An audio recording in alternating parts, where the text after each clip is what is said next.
Hey everybody, and welcome to another episode of Cinema Heroes. I'm Justin Speck. I'm Jake Stu. And today we're talking about Alien Resurrection. Released in 1997, directed by Jean-Pierre Jeunet, written by Joss Whedon, and starring Sigourney Weaver, Winona Ryder, Ron Perlman, Gary Dourdan, Michael Wincott, Kim Flowers, Dan Hedaya, and Brad Dourif, and Leland Orser, and Raymond Cruz as DeStefano. This was the fourth movie in the Alien franchise, released 5 years after Alien 3. And I'm assuming if you are listening to this episode that you've seen these movies, and you have seen Alien 3, so this won't be a spoiler. But, you know, at the end of Alien 3, Ripley dies. So how are they bringing back Sigourney Weaver? Well, this film takes place 200 years later, and they have cloned Ripley, which is interesting. I can't even remember. They said they got her blood sample from the prison. I guess it was like what Charles Dance's character had taken, like when he was giving her medicine. I guess he drew blood and then put it on ice, because that's what they said, blood samples that were on ice. Anyway, I'm kind of getting ahead of myself here. I didn't see this in the theater. I watched this for the first time, actually, when I bought the box set, the DVD quadrilogy, they called it. And I had heard it was bad. And that was the last time I had watched this movie. So I don't think my initial thought was that it was very good. But what about you? This was the first time you saw it, right? This is the first time that I have watched this movie. I've always heard how bad it was. While it isn't the worst thing that I have seen, this movie is still whack. Yeah, I've seen much worse, but I won't be revisiting this movie. No, I have seen worse, and there are parts of this movie that are not terrible. But there's one really, really good part that I actually really love. Oh yeah, that saves this movie from a lower rating. Yeah, but we'll discuss it. Okay, I'm very curious to hear that. When the last movie that we just talked about was Deadpool 2, and you said you kind of checked out in the third act. I checked out of this movie about 30 minutes into it. Oh yeah, absolutely. I checked out. It might have been 30 minutes. It was right before the basketball scene. I was like, I'm kind of done. Yep. The best part about that basketball scene is that Sigourney Weaver actually did that. It was apparently the first take, and she didn't expect to get it in. And I'm sure it's on the special features on the Blu-ray. I haven't really looked. You can find it on YouTube, but she tosses the ball behind her and it went in, and they actually cut, but Ron Perlman broke character. In that shot, he like looked at the camera and he was like, "Oh!"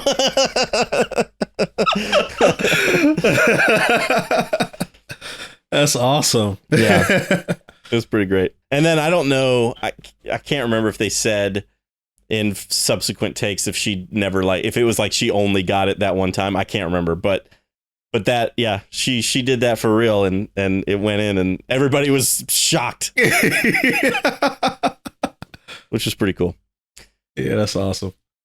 But yeah, I had also heard bad things about this movie. I worked at Blockbuster when I bought the quadrilogy, and I feel like one of my coworkers who was kind of a horror fan, I remember him telling me, that fourth one is terrible.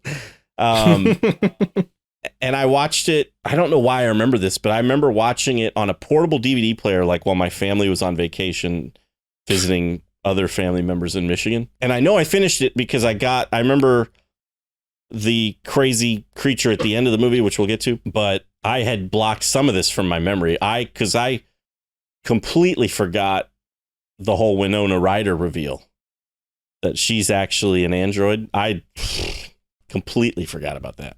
Yeah. Which I actually kind of appreciate it. Like when you think she gets, or when she gets shot and she falls, you're like, well, she's going to come back. I don't think they're killing off Winona Ryder.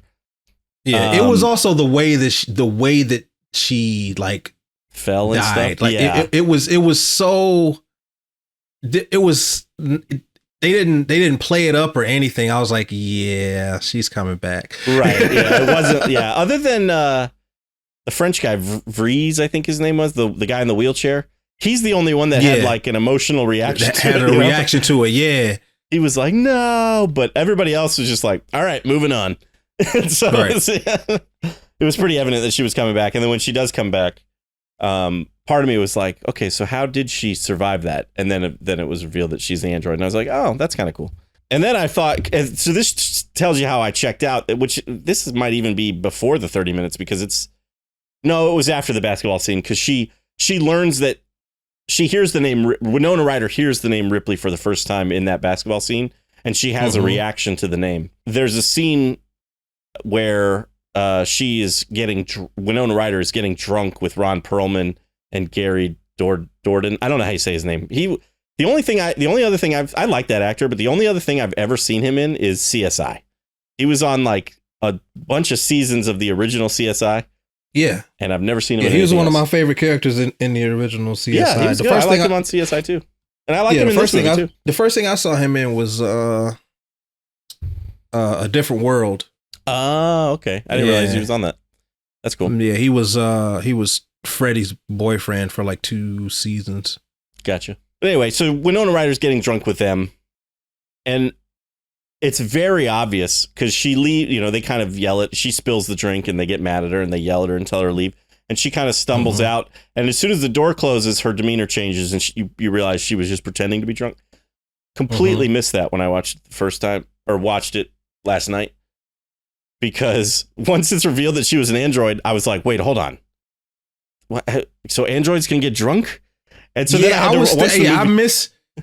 missed that as well because I was thinking the exact same thing. I was like, she was drunk earlier. Like, so what? I'm so confused. But yeah, now that you pointed that out, that makes a lot more sense. Yeah, she was pretending because that's when she goes and like breaks into Ripley's quarters and she's gonna kill Ripley, but then kind of just can't go through with it. Yeah, and so she was trying. It was like her attempt to get away from them without making it obvious. And so having them kind of kick her out made it kind of work. But yeah, I missed it completely. And so I after the movie ended, I went back to that scene and she's kind of doing like the drunk walk out of the door and she says something to him. But then as soon as the door changes, she like stands up straighter and it's, she kind of makes it very apparent that she's not actually drunk. Yeah. Another thing about that reveal, they said that she was whatever generation she was. She was an android made by androids. Right. And I'm trying to figure out how was she so emotional if she was made by androids? Because Bishop and was Ash. I was like the original Ash. They were they had their own like kind of personality or whatever, but they weren't nearly as emotional. Right. As Winona Ryder's character. Ash had a like a little bit more like, I guess, wrath to him, but he still wasn't like very he didn't display his emotion even in his like anger or self-defense. He kind of almost comes across angry, but it's not big. It's like it's almost like he's annoyed. Right. Yeah. Which is still, I guess, kind of an emotion. But yeah, I agree. Winona Ryder is, I mean, in this, even after it's been revealed that she's an android, she's talking with Ripley 8, and she's like borderline on the verge of tears. I was crying. Yeah. Right. So yeah, it's interesting that, and then she says something about like, Ripley asks about like, why do you care about these people? And she's like, because I'm programmed to. And I was like, okay, so I guess they programmed emotions or like caring about people into, which is kind of weird. But how would they know? How would androids know to program nuance? Right. In another android? I could see humans doing that for sure. Yeah. But how would androids know to do that? I don't know. That's a great question. I didn't think about that, but that's a great question. Especially since like the first generation, or well, maybe not first gen, but the previous generations couldn't do that, how would they know to program something that they can't do? You know what I'm saying? Yeah, no, exactly. Yeah. It'd be like me programming something to do like calculus. I have no idea how to do calculus. And so, and you know, that's kind of a weird, I guess, analogy, but yeah, I don't know how to do that. So how could I program something to do that? Yeah, exactly. Right. And androids, I don't know. Cause the other question is, how old is Winona Ryder? Cause they talk about like an android recall. Mm-hmm. And so I don't know if new androids are currently being created by other androids, or I don't think so. I assume that she was like really old, because he said some kind of he said something that was a long time ago. Right. I can't remember exactly how long ago the recall was. Mm-hmm. But I assume that she is at least as old as the recall. Right. Yeah, I don't remember the line either. He might have said something like it was 100 years ago or something. So yeah, I want to say it was 100 years ago. So she might be 100 years old. And the whole Ripley, the events of Alien 3 were 200 years before this movie. And then she says she accesses, like, before the recall, she accessed the mainframe, which is kind of funny to me. I was like, are you the only android that thought to do that? Or, like, did every android access the quote-unquote mainframe? But that's how she learned about the aliens and Ripley and all that stuff. And so she put herself on the mission, I guess, to kill Ripley or to come kill the aliens. I don't know. Joss Whedon wrote this movie. And back before Joss Whedon kind of got canceled and everybody thought he was an awesome kind of geek nerd writer guy and director. Yeah. They asked him about this movie, and I don't remember the quote exactly, but he said that because I think somebody basically was like, you got writing credit, but this got changed, right? Like this, you didn't write this movie, and kind of giving them the benefit of the doubt, like that maybe his stuff got all changed by the studio or something. Yeah. But he said, he was like, no, you know, those what I wrote ended up on screen, but it was directed by a French guy who didn't speak English very well. He basically kind of blamed it all on the director, that the director didn't understand his script and didn't. Man. Right, exactly. That's exactly how I feel. I was like, okay, but if you wrote this, like there's only so much you can do. You wrote a bad movie. Right. You wrote like honestly, the direction is the best thing about this movie. Right. Like I love the look and feel. I feel like that's like with all the Alien movies, they all look completely different. 1 and 3 kind of match a little bit. Mm-hmm. As far as the look, even though 1 is or not 1, 3 is like dirtier. Right. But I think 1 and 3 are the most similar, but they're all very different looking movies, and they all have their own aesthetic, which I can appreciate for this franchise. At least these 4 movies. Right. Each movie is a different subgenre of sci-fi. The first one is the horror movie. The second one is the action movie. The third one is the drama. The fourth one is like an art house movie. Right. And I can appreciate that, and I think that's awesome. I wish more franchises did that, and allowed, you know, each director to have his or her voice when it comes to, you know, franchises with multiple movies. And, you know, you got to find a way to reinvent the wheel. I think the easiest way to do that is to reinvent the aesthetic. It's kind of hard to do when you got established characters, like especially like stuff in the MCU, like you know, it would kind of be hard to do that with Iron Man, right, or Captain America. But, you know, I think that more movies should do that. But like I said, the best thing about this movie to me is the direction. I really love the way this film looks. I love how it's shot. There's some really unique action sequences. The sequence that we were just talking about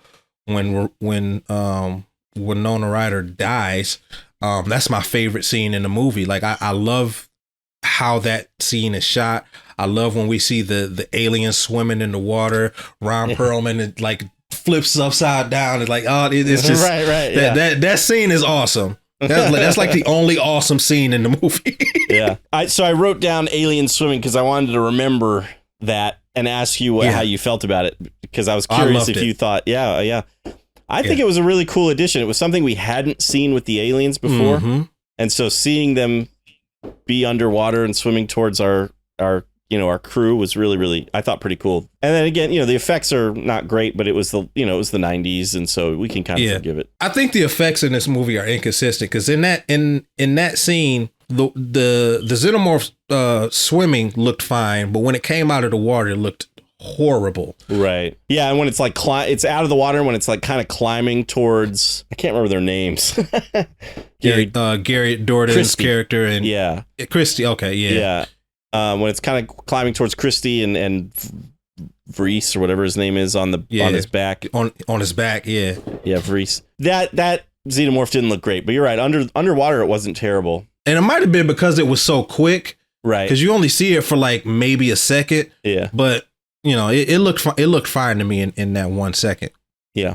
Yeah. There's in that same scene when the xenomorph is trying to get to Christy and Vreese and whatnot, we see the xenomorph spit acid, which is something we also haven't seen before. Mm-hmm. How did you feel about that?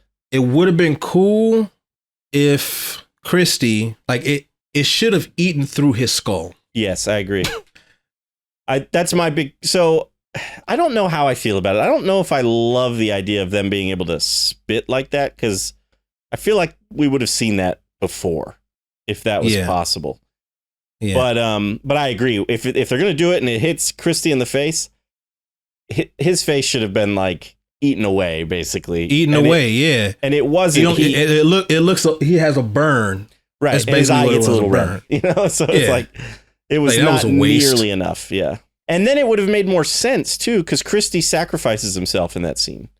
Mm-hmm. And it was like, if you're already like, if it's eating away at your skull, and you don't have much time anyway. Yeah, your brain is next. Right. Then but it was like he had a little burn and he gave up. Yeah, so right. Yeah, I do wish that was a little different. So the crew, one of the other things I thought about while watching this was not that this crew is that similar to the Firefly crew, but about 5 years after this movie came out, Joss Whedon created the TV show Firefly, which is a sci-fi kind of Western about a group of outlaw space smugglers, making their way through the galaxy. And Ron Perlman's character kind of reminded me of kind of a more of a jerk kind of a-hole version of Adam Baldwin's character from Firefly, Jane. And so I was curious, I would, be interested to hear from Joss Whedon if he kind of came up with the idea while he was writing this movie, or if I 100% believe that. I definitely think that there are, that this is probably the predecessor. Yeah. Or, at least the spiritual predecessor to Firefly. And, while we're on the subject of Firefly, which is a great show, by the way, there's an anime that I think heavily influenced, well, maybe not heavily influenced, but definitely had some influence on Firefly, which is Cowboy Bebop, because it's so similar. Oh, really? The only difference is they're not smugglers, they're bounty hunters. Oh, but cool. Like it has such a similar aesthetic. Like if Joss Whedon said right now that Cowboy Bebop was a direct inspiration for Firefly, it would make so much sense. Right. You got to watch at least one episode of it. I know anime is not your thing, but watch one episode of it just to see how similar it is to Firefly. Okay, I will. Is that on Netflix? I know the live action one was on Netflix, but I don't know about the original anime. It was. I don't know if it's still on there. Right. Check Hulu. That's how I watched it. Okay. Yeah, I had just like binged the whole series. Yeah, well, so if that's true, if Joss Whedon kind of came up with Firefly while writing this movie or something, then at least that's one. I'm appreciative of this film for that, because Firefly's awesome. It is awesome. But speaking of Ron Perlman, I know you love Ron Perlman. So what did you think of Ron Perlman in this movie? I liked him.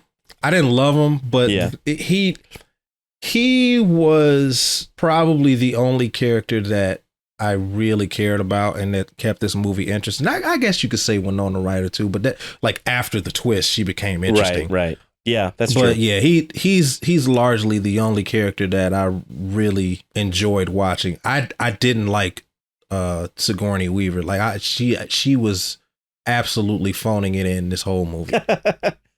Yeah, I wondered because you have to think she was a producer on Alien 3 and she died off in Ripley died in Alien 3. They had to throw her a bunch of money to do this movie. Oh, absolutely. Absolutely.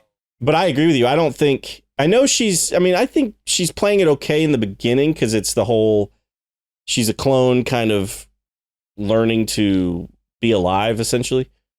Mm-hmm. But as the movie goes on, she's just not that interesting. And the only thing interesting about her is that she kind of has a little bit of xenomorph like DNA in her. So her blood is acid, which I thought was kind of interesting, but not like, I didn't think it was like super cool, but I just was like, oh, okay, interesting. Yeah. That was all I really thought about it. But you're right. I don't know if there's any characters I really cared about in this movie. I do agree with you that Winona Ryder became more interesting after the reveal. I love watching Ron Perlman. I liked Christy too, but they both seem kind of two-dimensional. They're both like, Ron Perlman's just the angry tough guy. And Christy's like the weapons expert tough guy. Yeah, he's the gunslinger. Yeah. He did have a cool moment. Well, he had two cool moments. Where he ricocheted the bullet off the ceiling, and he did the same thing. In the aliens, or with the eggs. With the eggs. Yeah, underwater no less. Did it underwater. Yeah.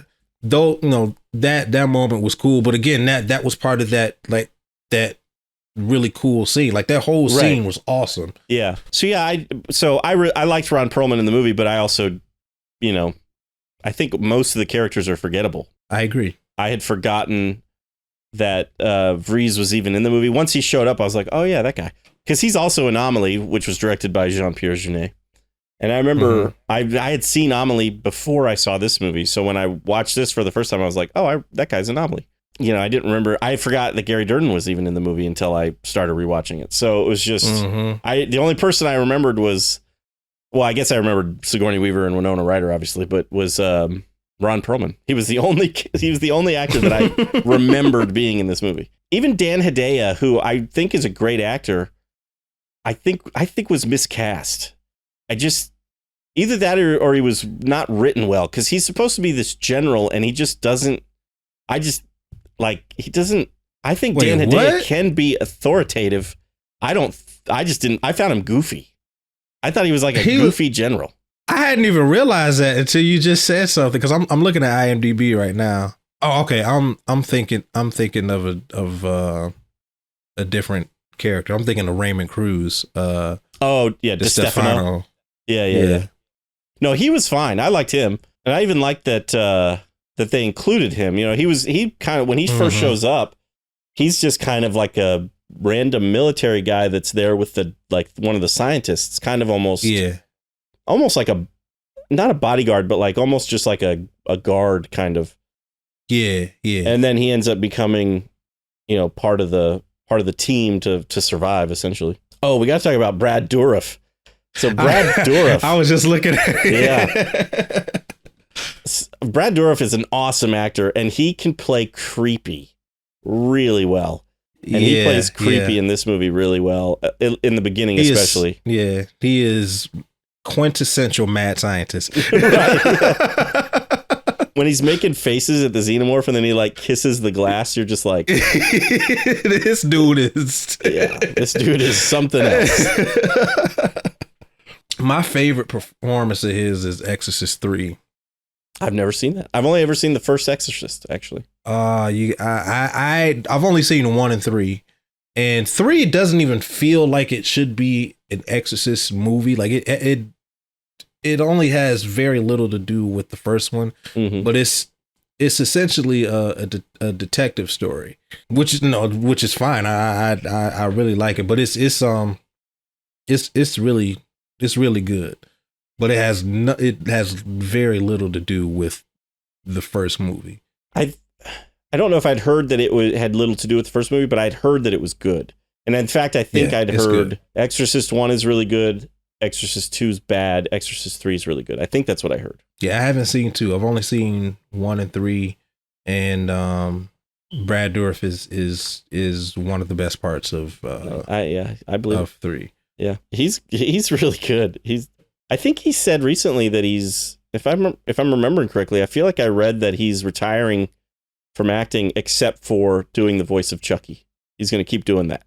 Okay, cool. I could be wrong. I might have made that up, but I feel like I remember reading. Is he the voice of Chucky in the TV series? I believe he is. Yes.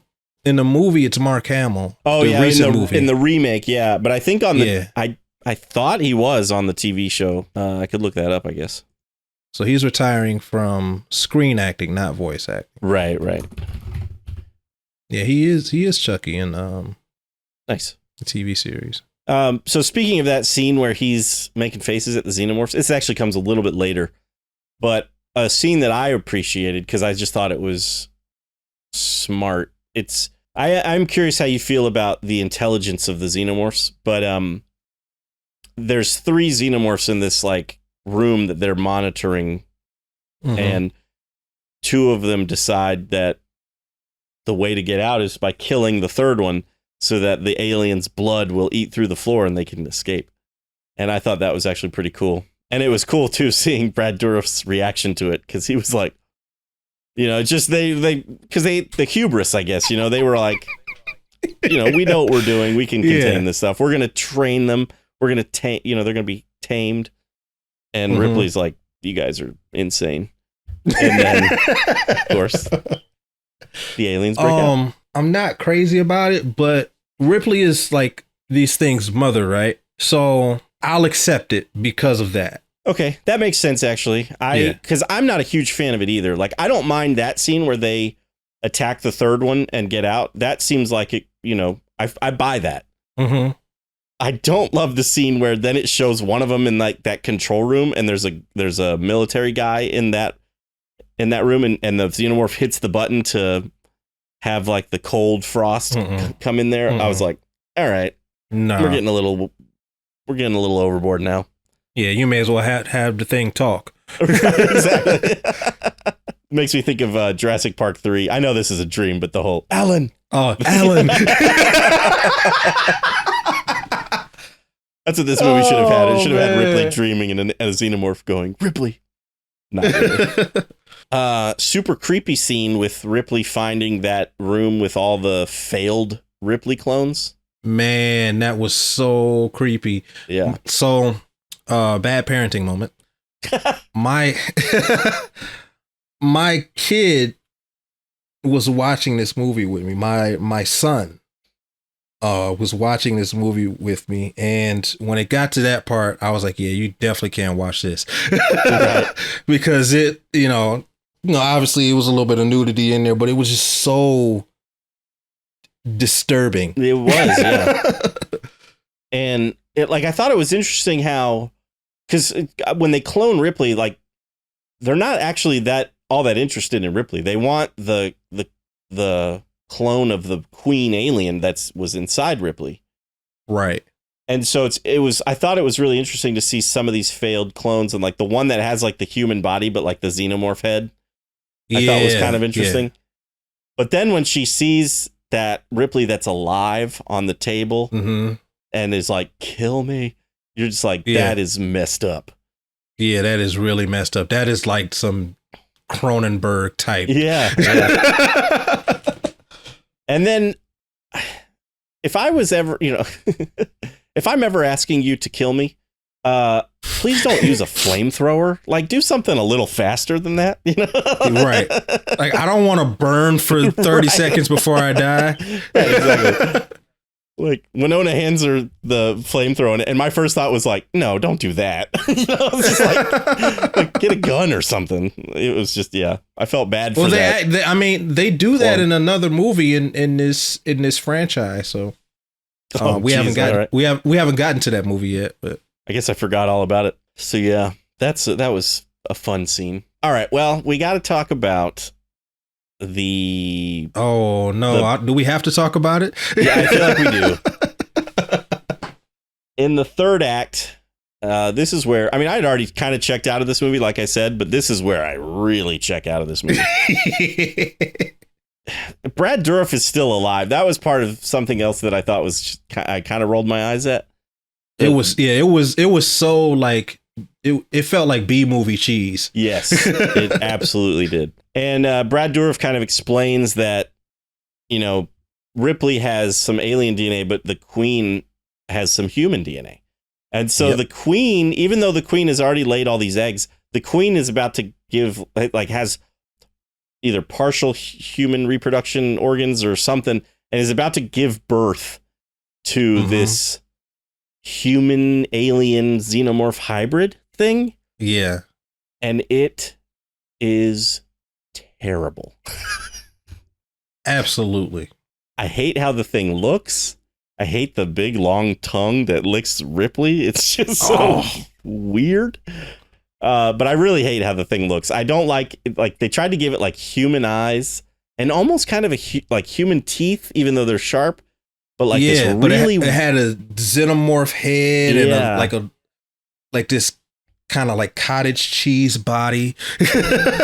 And weird, huge hands, but like really long, lanky limbs and stuff. Yeah, it was bizarre, and it's like if you're trying to get something scarier than a xenomorph, that was not it. That was no. It felt half baked because a xenomorph is already humanoid, right? So if you were gonna go even more human, it should it should have just looked like a human, but had given it a tail. I personally would have just given it a human head. Maybe like a weird looking face. I don't know about the human eyes inside the eye sockets. That I don't like that. No, I probably wouldn't have given it eyes. No, I would have kept it like a xenomorph. Yeah, and you could have almost the failed clone that had the kind of xenomorph head with the human body would have been almost better. Would have been fine. Yeah. So, I mean, I almost kind of wish it still had like the mouth inside the mouth thing that xenomorphs had. Yeah. Because it almost looked Muppet-ish to me. And like, I don't know if they gave it human eyes so that it could like convey emotion, but there were a couple times where it looked sad. And I was like, this thing is just not scary. Yeah, it looked pitiful. Right. Yeah, it did not work for me. And then how did you feel about the whole like its death scene? So there's a couple weird moments with Ripley too, where she's like, because she is kind of the mother to these aliens. And so like there's at one point, I think she's like hugging the Queen or something like that. And this alien reacts, it's, as if Ripley is its mother. And so she kind of tricks it into getting close to her. So then she rubs her hand along its teeth, which I guess cuts her hand.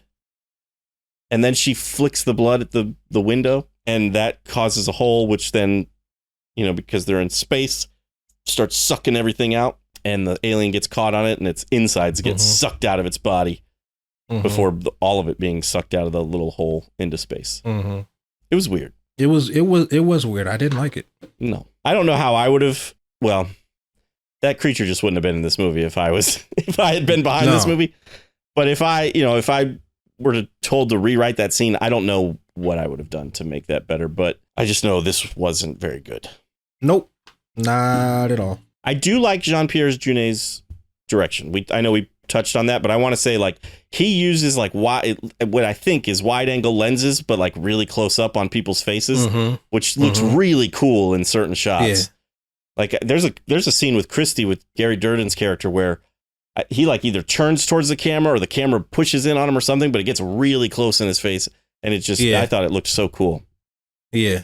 It feels otherworldly because it like their faces are a little bit distorted. Right. Oh, I do have one more. I have a question for you. So Winona Ryder, once it's revealed that she's an android, she plugs into the computer of the ship, which is called Father in this movie rather than Mother in the first Alien.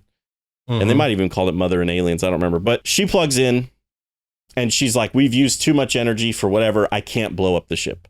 And Ripley's like, but you can crash it. And the end of the movie shows the ship, unless I missed something, which is entirely possible because I checked out.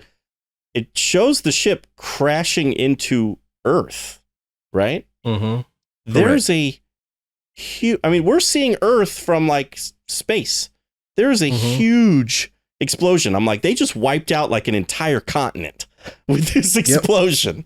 Like they're worried about the aliens killing people on Earth, and they just, I mean, unless I don't know how else to interpret that scene, but it looks like they completely destroy a part of Earth. Yeah, I kind of checked out. So well, I do remember seeing Earth. Right. That's the whole thing. Is like there's, I don't remember how much destruction there was. Right. You should. Well, you don't need to. I won't. Just take my word for it. It seemed like it was huge. Yeah, I'll take your word for it because I'm not watching this again. And so I felt like I had to have missed something. So I might go back and rewatch the end just to see if there's like a line of dialogue or something. It's like it'll burn up on re-entry or something. I don't know, but it definitely didn't seem like that was the case. It seemed like there was an impact, an explosion, and it was huge, and everybody on Earth is dead now.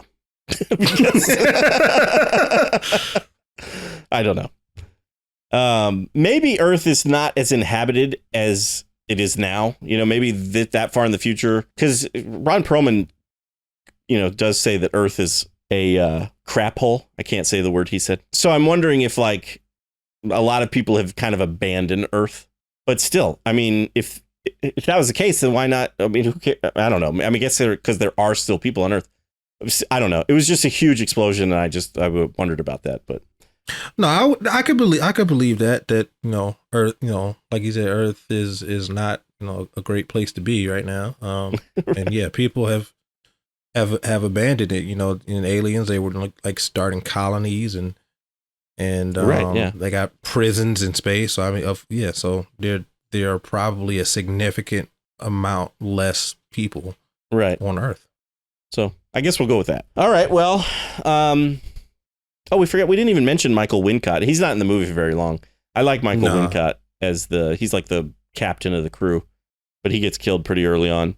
Yeah. But he's just I love his voice. He's just a cool actor. Mm-hmm. But anyway, let's get into ratings, shall we? We shall. You went first last time, so I'll go first this time. I don't know what to rate this movie. There's not, in my opinion, much redeeming qualities of this film. So I've seen worse, but I feel like it's pretty bad. So I guess I'm just gonna go with 1.5 xenomorphs. I got nothing. I'm actually gonna go a little higher than you, and that's because of the direction. Yeah, and that one cool scene. Are you gonna go 2? Yeah, I'm gonna go with 2. I don't know, two xenomorph eggs. Right, out of 5. That's what I was going back and forth between 1.5 or 2, and I was like, does it deserve 2? I'm somewhere probably in the I couldn't make up my mind. 1.75. Yeah, 1.75. Yeah. There's a Star Trek podcast that I listen to, and they give and it's 2 of the actors from Star Trek Voyager it's like a rewatch podcast.